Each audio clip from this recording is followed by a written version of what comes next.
যে নারী প্রতিদিন সকালে ঘর ঝাড়ু দেওয়ার আগে দুইটি কাজ করবে ওই নারীর কপাল খুলে যাবে। বর্তমানে আলহামদুলিল্লাহ নারীরা অনেকটা দিনের পথে চলে এসেছে, তারা এখন আলহামদুলিল্লাহ সঠিকভাবে চলার চেষ্টা করে, সঠিকভাবে চলার ট্রাই করে।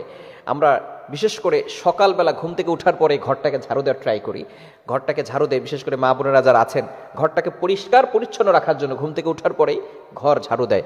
এই ঘর ঝাড়ু দেওয়ার আগে কিছু কাজ করতে হবে। দুইটি কাজ যদি নারীরা করতে পারে ওই নারীর কপাল খুলে যাবে। এক নাম্বার হচ্ছে ফজরের সালাত আদায় করা। ফজরের 2 রাকাত ফরজ নামাজ আছে না নাই? ফজরের নামাজ কয় রাকাত? মোট হচ্ছে 4 রাকাত, 2 রাকাত সুন্নত, 2 রাকাত ফরজ।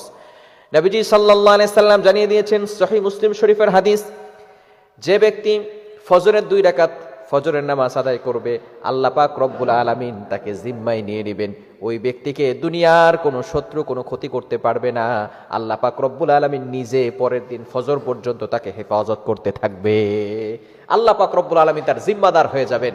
আমরা অনেকে সকালবেলা ঘুম থেকে উঠেই নামাজ না পড়ে ঘর ঝাড়ু দেই। ঘর ঝাড়ু দেন, তাতে কোনো আপত্তি নাই, পরিষ্কার পরিচ্ছন্ন থাকা ভালো। আত্মহুরু সাত্রুল ইমান, পবিত্রতা হচ্ছে ইমানের অঙ্গ। কেননা বিশেষ করে বাংলাদেশি মা বোনেরা যারা আছেন তারা সাংসারিক কাজে ঘুম থেকে উঠার পরেই ঘরটা ঝাড়ু দেয়।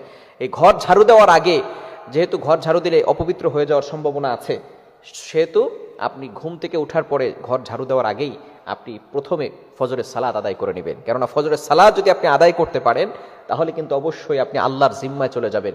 দুনিয়ার কোনো শক্তি আপনাকে কোনো ক্ষতি করতে পারবে না। দ্বিতীয় নাম্বার আমল হচ্ছে কোরআনের তেলাওয়াত করা। সূরা ইয়াসিনের তেলাওয়াত করতে পারেন, সূরা রহমানের তেলাওয়াত করতে পারেন। সূরা ইয়াসিনের এতটা ফজিলত রয়েছে, যে ব্যক্তি প্রতিদিন সকালবেলা ফজরের নামাজের পরে সূরা ইয়াসিনের তেলাওয়াত করবে, আল্লাহ পাক রব্বুল আলামিন তাকে সকল প্রকার অভাব এবং বিপদ থেকে হেফাজত করে দিবেন। ওই নারীর কোনো টেনশন থাকবে না যে নারী ঘরের ভিতরে কোরআন তেলাওয়াত করবে।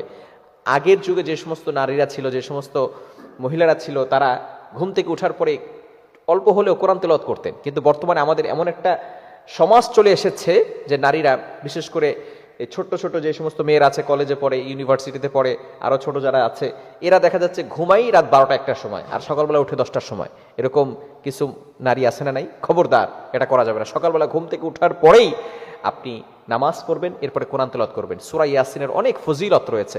সূরা ইয়াসিন যদি কোনো ব্যক্তি পড়ে, একবার পড়লে 10 বার কোরআন খতম করলে যে সওয়াব হয়, আল্লাহ পাক রব্বুল আলামিন